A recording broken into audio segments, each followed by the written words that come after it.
Welcome to the Sports Card Lessons Podcast. I'm your host, Big Ken. Whether you're watching on YouTube or listening on a streaming service, please like, subscribe, and hit that notification bell. You'll be notified whenever I drop any new content. Welcome. Thanks for being here.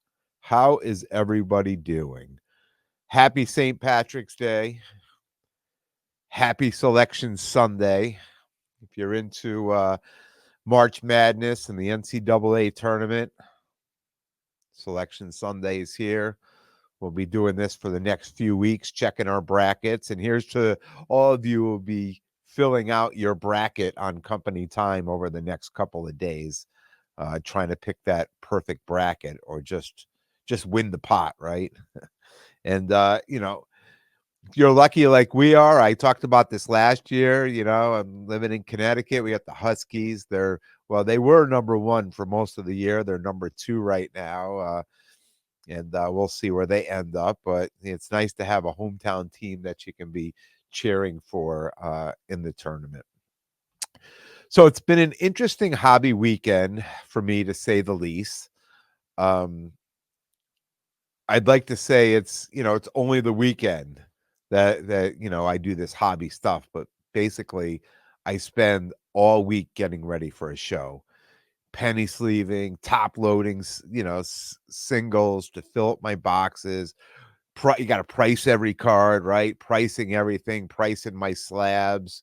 Um, just I line everything up on the dining room table. It drives my wife crazy, right? I know this show is 6-foot table. This show's an 8-foot table. I measure it out. So I set everything up, make sure I know, you know, when I get to the show where everything's going, because I've been looking at it on the dining room table all week long. And it's not till Friday that I clean everything out. And, it's Friday night. I find and it takes me till Friday night, right? Getting ready, price, waiting to the last minute to price mostly the slabs and a lot of the singles too. Um, and regardless, whenever I start, whether it's Monday, Tuesday, Wednesday, wherever I start, it always ends up finishing like at 7 or 8 o'clock on Friday night, because that's when I go load everything up in the car, and the family gets the dining room back for the weekend, and then it'll start all over again the following week, or at some point, like depending if I have a show coming up. So Saturday was the Yorktown Heights show. It was the first time doing this show, and only the second time they've had this show. So I thought this show had been going on a while, but I guess last month was the first show. This month, the second show. A few people who did this show the first time, said it was a good show. It was decent traffic, decent sales, and they were excited to go back to this show. So talking to these people got me excited. I reached out, got a table. I got up there Saturday morning, set up. The show's in a gymnasium, so it's a big giant room that's well lit. Right. And it's funny because the promoter came up to me, and it's interesting how many, like I say stuff on the podcast, and you don't realize like how many people listen or things like that. But I showed up and I was setting up, and the promoter walked right over to me and said, "Hey, see the lighting in here? The lighting is great, not like Mount Kisco." He goes, "I heard you last week on the podcast, right?" So last week I talked about the only thing I didn't like about Mount Kisco was it's so dim in there. You can hardly see anything in this place. And that's why I make sure I mention this. It was well lit. And, it's a gymnasium, right? So a lot of them, they have windows that go all the way around. So it's a lot of natural light in there too. But it was definitely a good room to have a card show. The show started at 9. It was slow getting started. The people I talked to said the first show was slow, started slow, got busy around 11, and stayed busy most of the day. This day was different than the first show. Uh, Never seemed to get busy. Um, and strangely enough, like for me, no one was going through my singles boxes, which I mean, he at a show, no matter where I go to a show, that seems to be the most popular thing right now. Everybody digging through singles boxes. And that's why, no matter how big my table is, I only put one showcase and the rest is all singles boxes. Uh, because I do that because this is where I make my money for the day. I talk about this, you know. I mean, I like to rip boxes, you know, so it gives me a chance to put all these cards in these boxes and recoup some of that money, but recoup money for the day as well. Especially since I pulled my football, you know, all but a handful of slabs that are, you know, $100 and under. Um, I'll start by saying my biggest purchase of the weekend happened Saturday morning at this show at 9 a.m. And my biggest sale happened at 2 p.m. on Sunday. So the biggest purchase was show opening on Saturday. My biggest sale was show closing on Sunday. Both were to the same person, right? I could have stayed home to do these two sales, right? But uh, the card I purchased was a CJ Stroud Prism Silver PSA 10, and the sale was from a bunch of wax I had saved from 2021. Some Optic Fanatics exclusive Optic Megas and select blasters and some select cellos. So I sold those all at the end of the day on Sunday to the same person I bought that card from Saturday morning at the show open. My sales for the day on Saturday were the lowest ever setting up. I thought back to my first show setting up. I set up, it was in Connecticut. It was a local show. I shared the table. I had a case. I had just bought a case. I probably had about a dozen or so cards in the case. And I sold one card for $65. And the cost of half that table was $30. This show, I sold a total of $57. $57. Uh, the cost of the table was 60. So it didn't even pay for my table. But being at this show, right, put this big negative out there saying lowest sales I've ever had, right? Didn't even My sales didn't even cover the table. But being at the show, I was able to purchase this huge card that I was very excited about and that I'll hold on to now till late June or July. And it also allowed me to set in motion the big sale that would come the next day that would allow me to recoup almost 90% of the cost of the Stroud PSA 10. And if you would have told me on Friday that basically all this wax that you've been holding on to, you're going to be able to basically trade it almost evenly, but it didn't work out that way, trade it for this PSA 10 silver CJ Stroud, right? So it's just funny how things happen like that. You know, that you go and I hear you'll hear people like even if you're just walking around as walking the show, but as a dealer you hear people like they'll start complaining, oh this, oh that. But to me there's just a bigger picture. I mean, I could have gone and said I could have left early. Like after I bought that card, I literally could have packed everything back up an hour into the show and drove home. But I made some connections. I met some new people. I bought some wax. I bought some, I bought a couple of tins of the Upper Deck uh, Series 2 hockey. Tried to pull a Connor Bedard. I still haven't pulled one. Too. So I ripped the hobby box already, and then I bought two tins at this show, and I opened them up. But I met people, right? Talking, made a deal. I'm going to bring all this stuff tomorrow. Look at it. If you're interested, buy it.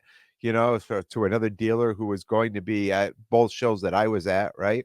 So you can't judge a show like, if I were to tell you when I started out saying, it was the worst show I ever did, you were probably going to expect a bunch of negative stuff to come after that.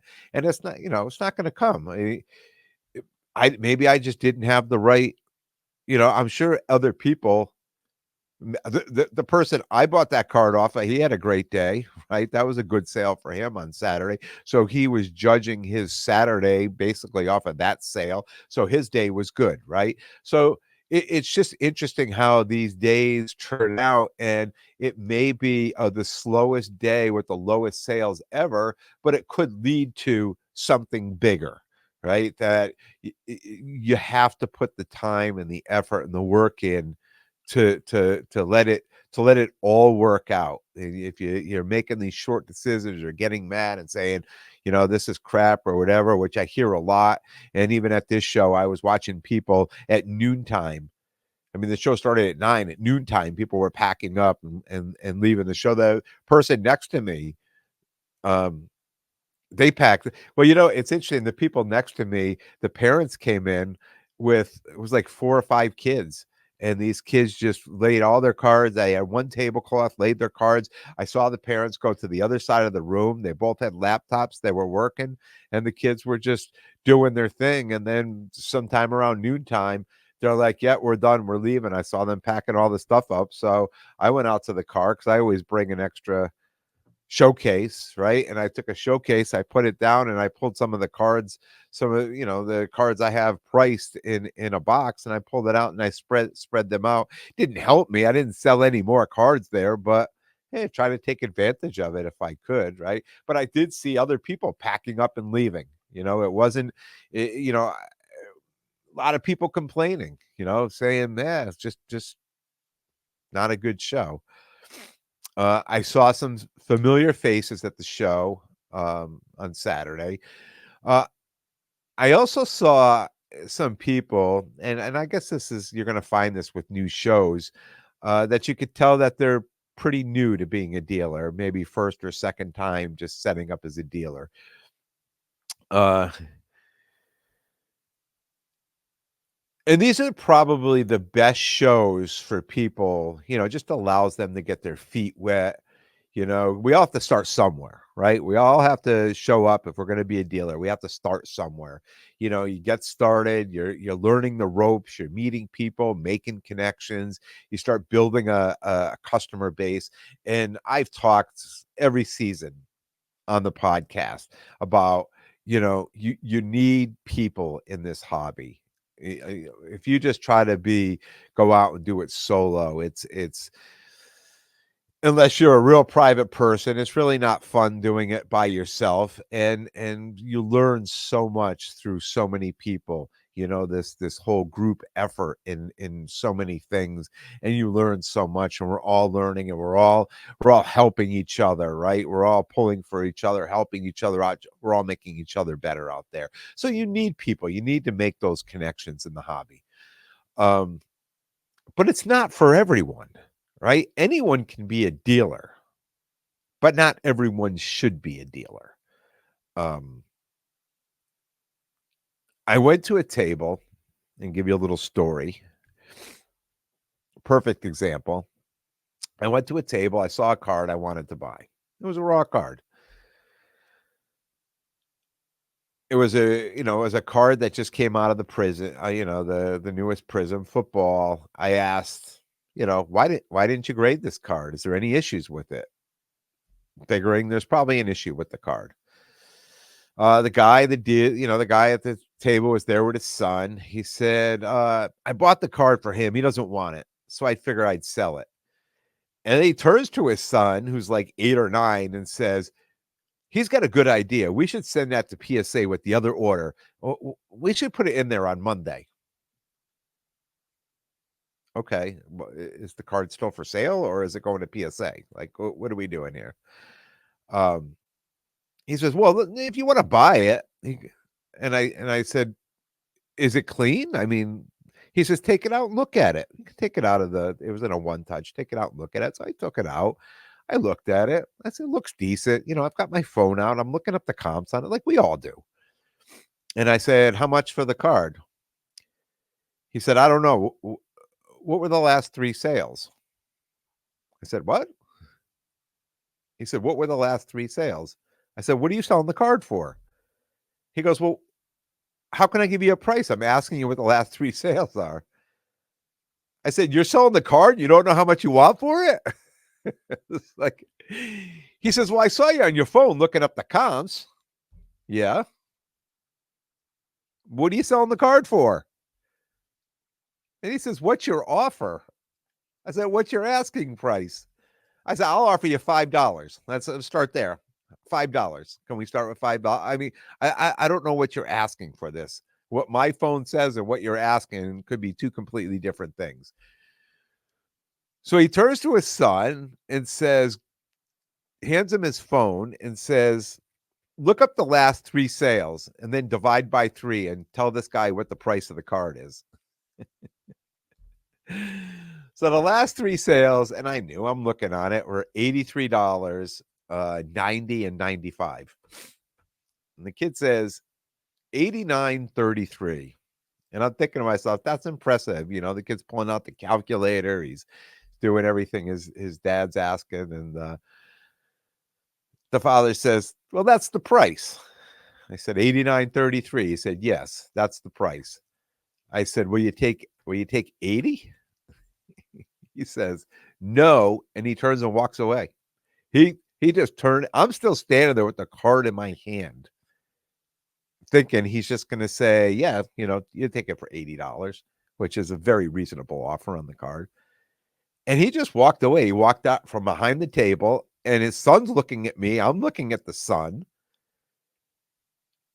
and I'm like, I hand him the card back. I'm like, "Well, here, I guess your dad doesn't want to sell the card." I handed the card back to the kid, and I walked away. And as I walked away, I had this feeling that, the father probably had no idea how to look the comps up, that the kid probably knew more of how to look the comps up. That's why he handed the phone to the kid and told the kid to look it up. And apparently, he was very non-negotiable on a price that he didn't know 5 seconds earlier, right? It's okay to be non-negotiable, but there's a lot of ways to make your point. You know,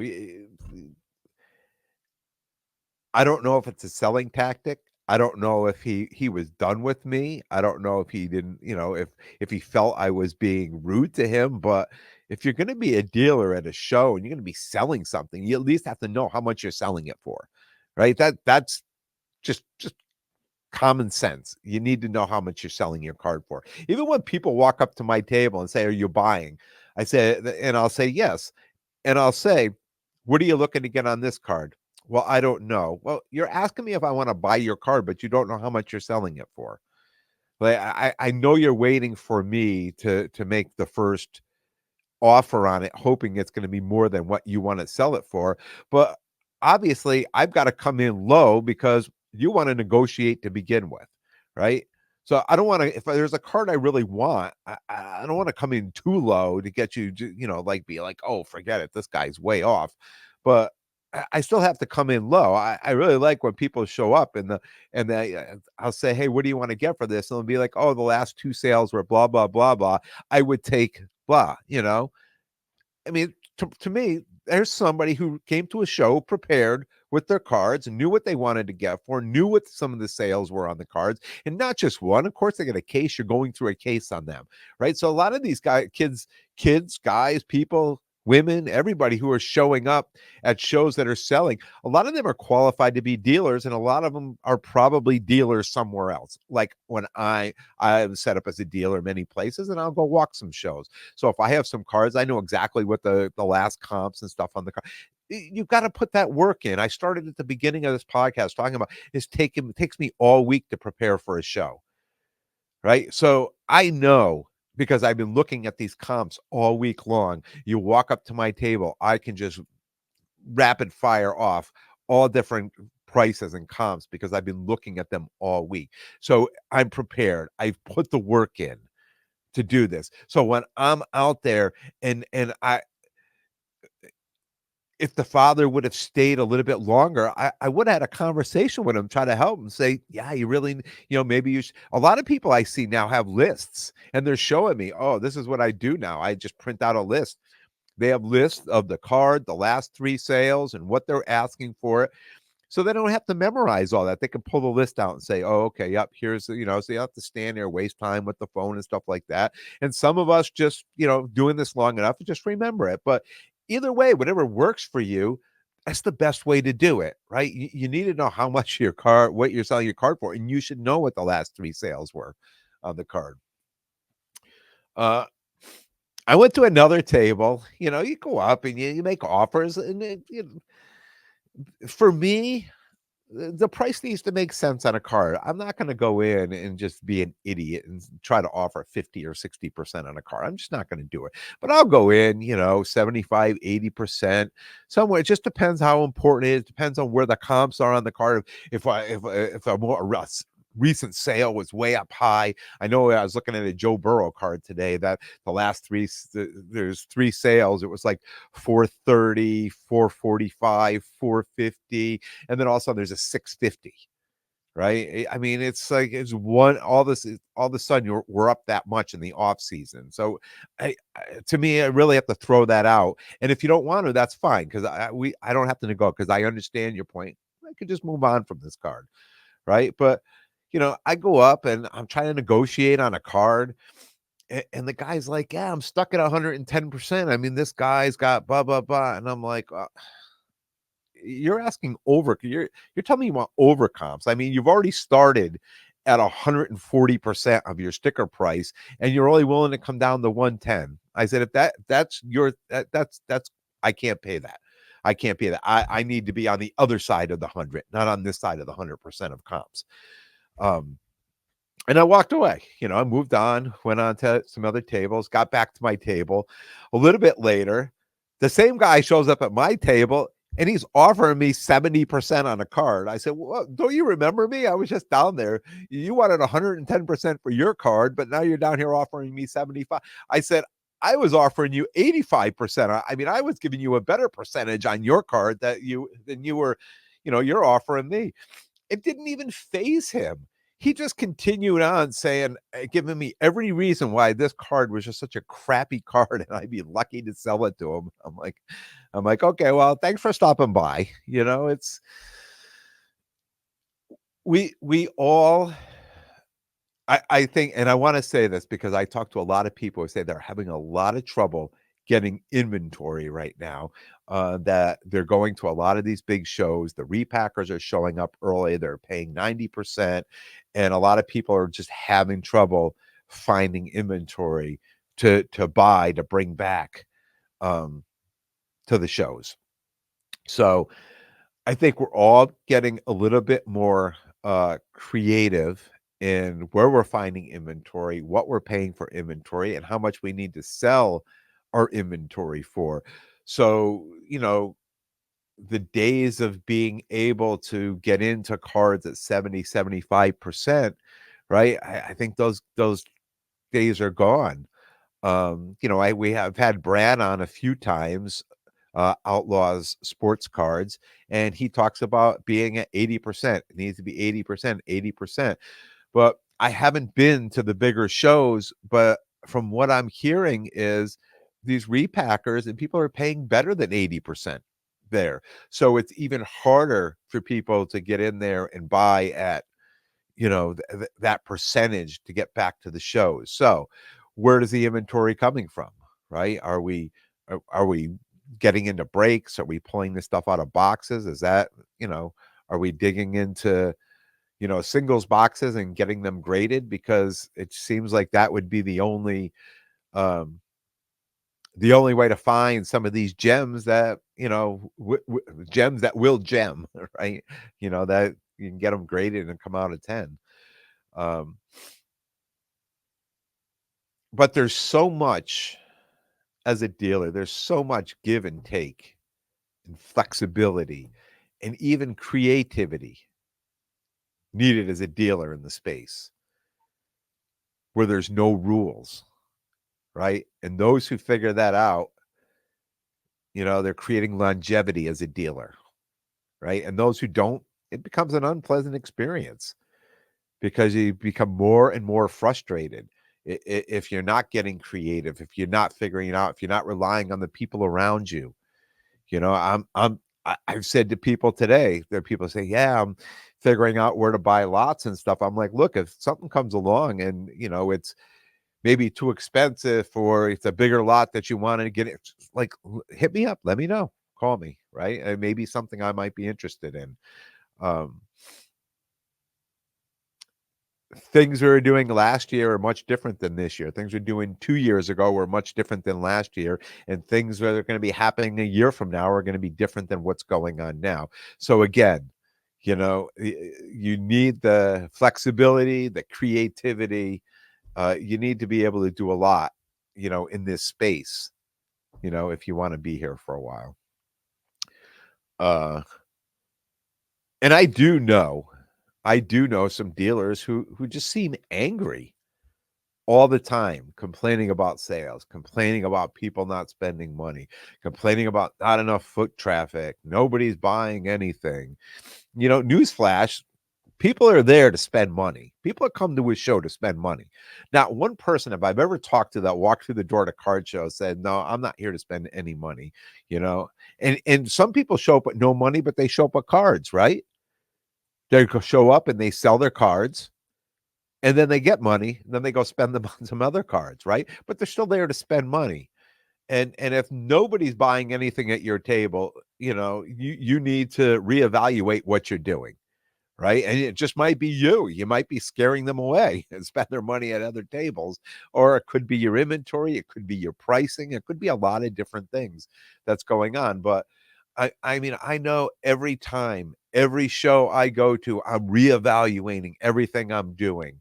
Right. Make sure, because I know everything's changing, right? I'm adding more singles boxes, a smaller case, more singles boxes.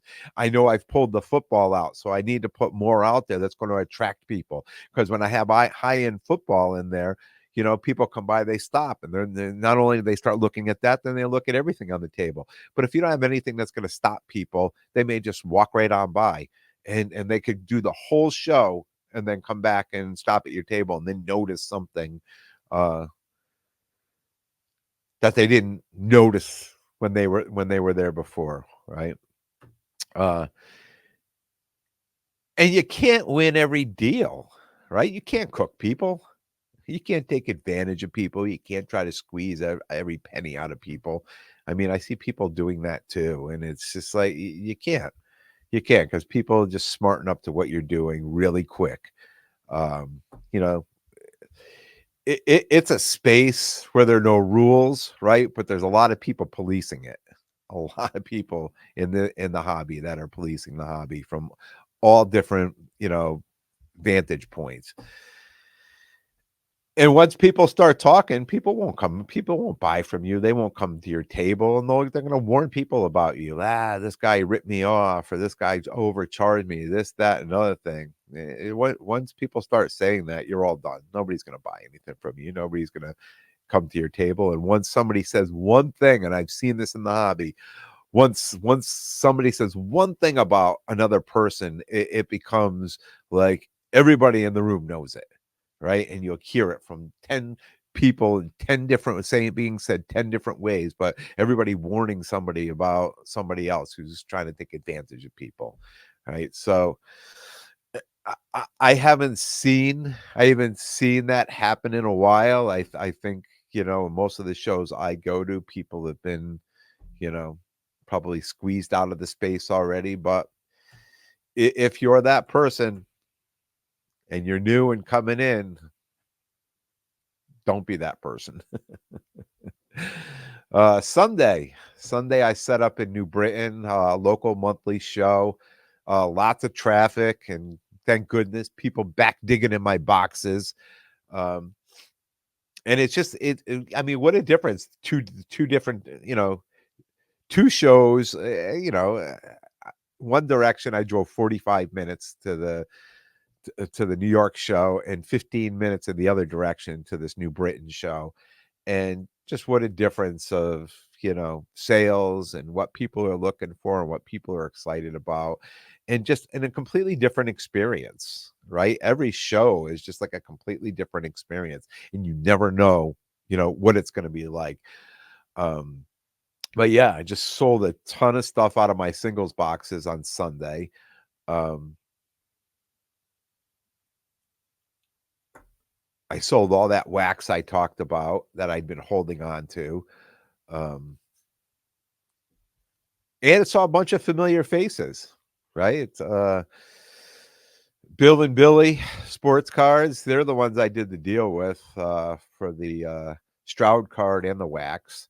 I saw my guy Tom Kirill recognize real. I haven't seen him in a while. He's from New Hampshire. Great guy. Love hanging out and talking with him. So first time I've got to see him in a few months. My old neighbor, the Cardboard Collaborative, saw him. He shows up at a lot of these local shows. Always good to see him. DJ Sports Cards 86 is a little funny thing. I'll take a little jab at DJ, and because I know he listens, so he he shows up at the show. Now I've known DJ from when I first started setting up in the hobby. I met him, and we've known each other for years. And he came walking into the show with, like a shopping bag, right? It said New England Patriots. I do have to say that much, but it was like, one of those bags you would take to the buy at take to the grocery store for your groceries, but it said the New England Patriots on it. And I said, "Hey, man, where's your case? Why are you carrying that? What do you got, wax in there? What's going on?" And he said to me, he said, "All these years, I've never had a case. I've never had a Zion case. I got to get myself one." I said, "You're kidding me." He's like, "No, all these years, I've never had one." I said, "That's unbelievable." And he walked off to the show. I was by the door. He came back walking by, and he's got a Zion case in his hand. I'm like, whoa, whoa, what happened? Where did this come from? Right? He said, "Yeah, I just bought it from this guy over there." I'm like, "That's awesome." Right. So here, 3 years, 4 years doing this, that I've known him anyways. He could have been doing this before that. And yeah, he never had a Zion box and showed up at the show today and without one and left with one. So little jab for DJ. Um, this week, Friday night, the Friday night show in Plainville. Uh, I'll be setting up at this show. Talked about the Friday night show. Excited again for this one. I'll be set up at this one. Shout out to my guy Alex, Ideal Cards. He hooked me up with a table at this show, so I'm looking forward to that. That is my only show setting up next weekend, but there are some local shows I'll have to get out and walk, look around. And I'm starting to itch about getting to some of the bigger shows. I mean, I love these little shows, these small shows. They're great shows to go to, but I like to get out and see some bigger cards, see some bigger shows. So with spring coming, I'm gonna have to work on getting out to a bigger show. And in fact, I'm gonna have Thursday's episode. I'm gonna bring back Chris, Blanket Card Collector. He's been doing some big shows, and gonna get him come back on and just do some recap, some of the bigger shows, what he's seeing out there and what's happening at these shows. So I'm looking forward to that interview, and I'll have that for you on Thursday. That's all I have for you today. I want to thank everyone for tuning in. And if you like what you hear, please definitely subscribe. And most importantly, tell a friend and spread the word. And until next time, take care of yourselves and everyone around you.